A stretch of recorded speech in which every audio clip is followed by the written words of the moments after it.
Times বার্তার খবরের জেরে বিডিও অফিসে গিয়ে বাংলা আবাস যোজনার টাকা ফেরত দিল দাসপুরের ব্যক্তি। গত 19শে জানুয়ারি টাইমস বার্তাতে খবর প্রকাশ হয়েছিল, দোতলা পাকার বাড়ি থাকা সত্ত্বেও আবাস যোজনার তালিকায় নাম রয়েছে দাসপুর 1 নম্বর ব্লকের সরবেরিয়া 2 নম্বর গ্রাম পঞ্চায়েতের ধর্মসাগর গ্রামের বাসিন্দা রবীন্দ্রনাথ দাসের। সেই খবর করা হয়েছিল সংবাদ মাধ্যমে। সেই খবর প্রকাশের পর নড়ে চড়ে বসল প্রশাসন। বিডিও অফিসে গিয়ে বাংলা আবাস যোজনার টাকা ফেরত দিল রবীন্দ্রনাথ দাস। এসেছেন কেন? স্যার, আমার এক কামরা মাটির বাড়ি ছিল, 2 কামরা ছিল। 1 কামরা মাটির বাড়ি আমার, 1 কামরা ভাইয়ের। সেটা তাই আবাস যোজনা গেছিল, আমি ভেঙে বাড়ি লাগা দিয়েছি। আর প্রবলেম নিয়ে গেছে যেতে, যে বলছে আপনার ছেলের পাকা বাড়ি, হ্যাঁ তো আপনি নিলেন কেন? স্যার দেখুন, আমার মাটির বাড়ি ছিল, দিচ্ছে, আমি টাকা পেয়েছি, ভেঙে করেছি। এই প্রবলেম হতে আমি টাকাটা ফেরত দিতে আসছি। পাকার বাড়িতে আপনি থাকতেন তো? না, মাটির বাড়িতেই থাকতো। ছেলে কার ছেলে ওটা? ওরা আমারই ছিল। কটা ছেলে আপনার? একটাই ছিল। একটাই ছেলে? হ্যাঁ। জায়গাটা কার নামে আছে? আমার নামে আছে। তাহলে জায়গা যার বাড়ির তো মালিক আপনি।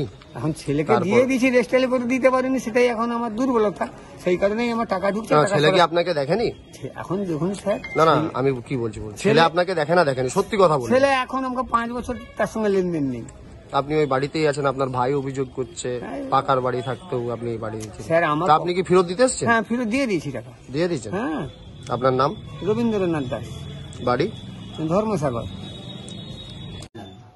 যে রবীন্দ্রনাথ দাস, যার বাড়ি ছিল ধর্মসাগরে এবং সরবেরা 2GB অধীনে, ওনার পাকা বাড়ির সামনে একটা কুড়িঘর ছিল। ওই কুড়িঘর দেখে উনি ওই ঘরটা কিন্তু নিয়েছিলেন। পরবর্তীতে আমাদের কাছে যখন খবর আসে, আমার জয়েন্ট সাহেব এবং প্রধান সাহেব গিয়ে বিষয়টা দেখেন এবং বিষয়টা কিন্তু সত্যি প্রমাণিত হয়। তখন ওনাকে আমরা বলি যে আপনি কিন্তু যখন টাকাটা নিয়েছিলেন আমাদের কাছে একটা ফর্মে কিন্তু সই করেছিলেন। ফর্মে ছিল কি, যদি পরবর্তীতে কোনো বা অভিযোগ যদি আমাদের কাছে আসে এবং মিথ্যা যদি প্রমাণিত হয়, তাহলে আপনার কিন্তু টাকা আপনি কিন্তু ফেরত দিতে বাধ্য থাকবেন।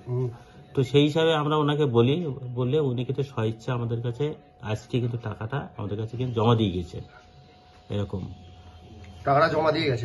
হ্যাঁ, টাকাটা জমা দিয়ে গেছেন। ওটা আমরা আবার ওই স্টেট ব্যাংকে যেটা ট্রেজারি ফর্ম আছে না, TR7 ওটা আমরা আবার জমা দিয়ে দিচ্ছি।